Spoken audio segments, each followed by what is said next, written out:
Di tengah menghangatnya suhu sosial politik nasional, Presiden Jokowi melakukan berbagai konsolidasi bertemu dengan berbagai tokoh dari latar belakang agama, politik, dan sosial untuk meneguhkan kembali kebinekaan dan persatuan Indonesia. Seluruh anak bangsa diminta untuk menanggalkan ego, kepentingan pribadi, serta golongan demi tetap tegaknya negara kesatuan Republik Indonesia. Sebab itu adalah modal berharga untuk mewujudkan kemajuan dan kesejahteraan bangsa Indonesia. Dan untuk membahas dialog bertema Rawat Keberagaman dan Persatuan, telah hadir di studio bersama kami Abdul Mukti, Sekretaris Umum PP Muhammadiyah. Selamat malam, Assalamualaikum Pak Abdul Mukti. Waalaikumsalam warahmatullahi wabarakatuh. Ya, dan juga melalui sambungan telepon akan bergabung bersama kami pengamat politik Indonesia M. Kodari dan Zainud Tauhid, Wakil Ketua Umum MUI. Namun sebelum kita mulai dialog ini, pemirsa, kami akan sampaikan informasi berikut ini mengenai Presiden Joko Widodo yang meminta para guru untuk mengajarkan para muridnya mengenai keragaman Indonesia. Keberagaman Indonesia adalah anugerah Tuhan yang harus dijaga dengan baik. Joko Widodo menegaskan Indonesia berbeda dengan negara lain di dunia karena keberagaman yang begitu kompleks. Kan 516 kota dan kabupaten yang kita punyai.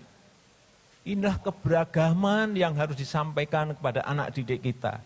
Bahwa kita semua ini adalah saudara. NKRI.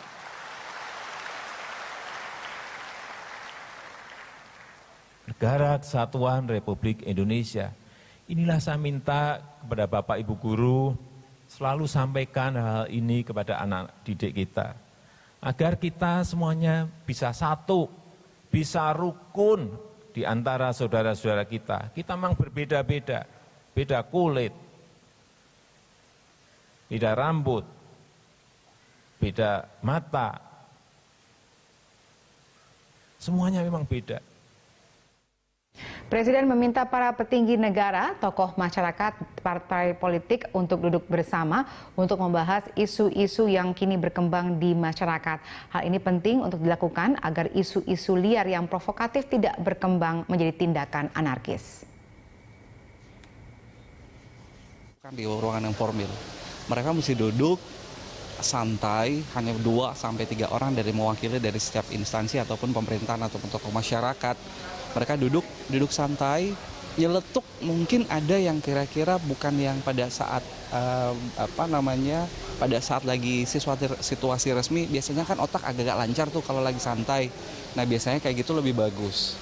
Jadi maksudnya duduk bersama ini nggak cuma saat ada kondisi tertentu, tapi bukan. Harusnya dibiasakan. Tapi kalau sumpahnya ada kondisi seperti ini, jangan dibuat lagi lebih kayak formal dan sangat kayak ada yang krisis banget gitu loh. Jadi harus memang yang lebih santai. Karena pada saat lebih santai, semua manusia kayaknya, semua orang pasti akan lebih lancar ke otak. Lebih dewasa mungkin ya, lebih legowo gitu kan. Kita pikirin deh masyarakat aja gitu, nggak usah pikirin kepentingan pribadi kalau bisa sih. Masyarakat itu kan senang kalau melihat pemimpinnya damai sebetulnya. Walaupun secara politik mereka susah damai karena masing-masing punya tujuan, punya kepentingan yang berbeda ya. Tapi ketika pimpinan-pimpinan mereka di atas itu terlihat damai, ketemu, ngobrol gitu, masyarakat sudah cukup senang kok. Dan itu sudah menjadi satu hal yang menyejukkan. Walaupun mungkin tidak menyelesaikan akar permasalahan, tapi minimal itu menyejukkan keadaan, meredam emosi masyarakat, menstabilkan kondisi politik yang sekarang tadi mulai bergeser ke unsur sara. Itu bukan lagi pilkada ini bicaranya, tapi sudah ada etnis, ada agama, dan ada perpecahan di bawah. Baik, kita mulai dialog kita dengan Pak Abdul Mukti di studio. Ya, menurut Anda dengan adanya polarisasi yang menguat saat ini, dikhawatirkan muncul bibit-bibit perpecahan. Apa yang harus kita lakukan sebagai anak bangsa? Ada dua hal yang harus dilakukan. Yang pertama adalah dari jalur kebijakan dan yang kedua dari jalur kebudayaan. Apa itu maksudnya Kebijakan itu artinya bahwa kita selama ini sudah memiliki perangkat konstitusi yang memang secara tekstual menjamin adanya kebinekaan, baik menyangkut kebinekaan budaya, kebinekaan agama, suku, budaya, dan sebagainya. Tetapi itu perlu diperkuat dengan kebijakan-kebijakan yang mendukung keterlaksanaan dari perangkat-perangkat konstitusional yang sudah kita miliki. Ini jalur yang pertama yang menurut saya sangat penting.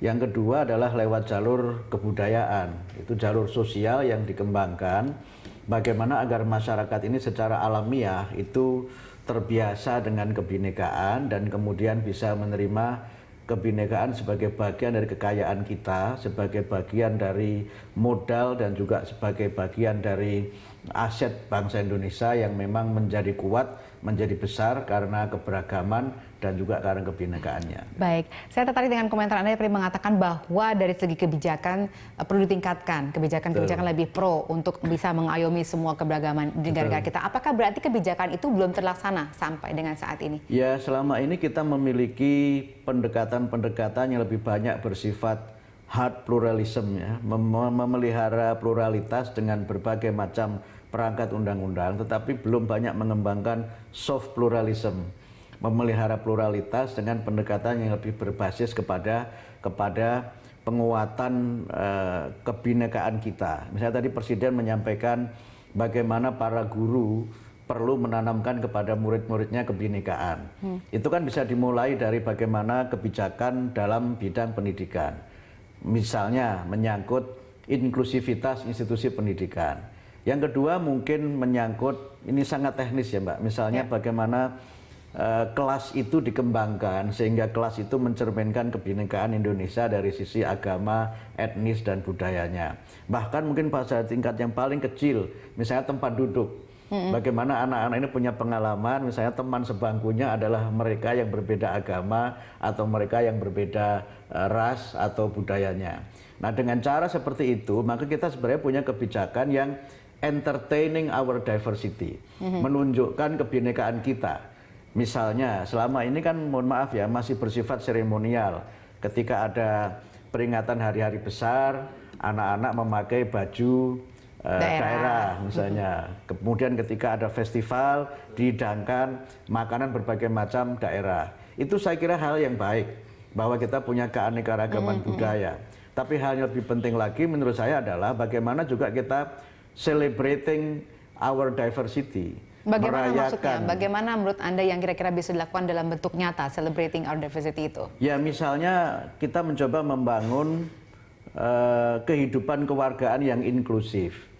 Misalnya ini, mohon maaf, bagaimana menata pemukiman supaya pemukiman itu tidak menjadi eksklusif hanya kelompok tertentu saja. Harus ada kebijakan pemerintah yang memastikan bahwa dalam pemukiman itu memang masyarakat yang tinggal di dalamnya adalah mereka yang berbeda-beda. Yang kedua, memperkuat forum kewargaan. Mohon maaf, misalnya kita kan punya RT, RW. Ya, harusnya itu kan basis kewargaan di mana para warga yang tinggal di daerah itu saling berinteraksi satu dengan yang lain. Nah, sekarang RT RW itu lebih banyak berfungsi administratif. Ada perlu apa, mau bikin KTP, minta pengantar RT. Tetapi bagaimana ini menjadi sebuah lembaga di mana warga itu berinteraksi secara alamiah, kemudian saling mengenal satu dengan yang lain, saling mengunjungi satu dengan yang lain. Ini kan menurut saya tidak bisa kalau tidak didukung oleh kebijakan. Karena kalau kemudian itu dibiarkan secara alamiah mengikuti hukum pasar misalnya, maka akan terjadinya adalah eksklusivitas suatu komunitas. Nah, kalau eksklusivitas ini kemudian terus dibiarkan, yang terjadi adalah segregasi sosial. Masyarakat ini bertemu tetapi tidak saling berkomunikasi. Apa yang menyebabkan terjadinya segregasi itu? Sebagian memang karena kesibukan masyarakat ya. Masyarakat ini kan sibuk dengan urusan masing-masing. Tetapi juga sebagiannya memang karena sekarang ini seiring dengan peningkatan ekonomi, orang itu kan semakin ingin punya privacy. Sehingga yang muncul sekarang ini Mbak, itu masyarakat hotel. Masyarakat hotel itu adalah masyarakat yang tinggal di satu tempat, di hotel, tapi mereka ingin punya privacy di kamarnya masing-masing. Ada apa-apa dia minta dilayani, ada kerusakan dia tidak ikut bertanggung jawab, dia hanya menuntut saja. Nah, masyarakat hotel ini tidak boleh dibiarkan terus-menerus terjadi. Harus ada rekayasa melalui kebijakan, bagaimana agar secara alamiah proses ini berjalan, tetapi secara kebijakan memang ada engineering, ada rekayasa dari negara, terutama rekayasa sosial dan rekayasa politik, agar masyarakat itu berinteraksinya itu memang didorong oleh faktor-faktor yang bersifat eksternal melalui kebijakan-kebijakan dan melalui berbagai macam forum yang memang secara sengaja dilakukan oleh semua level pemerintahan. Karena kita sebenarnya punya misalnya nilai gotong royong untuk juga mewujudkan persatuan Indonesia. Itu semua ada di Pancasila, tapi itu dirasakan saat ini mengalami mungkin goyangan gitu, sehingga akhirnya harus dilakukan konsolidasi politik oleh pemerintah. Nah, kita akan memperbincangkan apakah konsolidasi yang ini sudah dilakukan dengan tepat atau belum. Kami akan kembali sejenak berikut ini, pemirsa.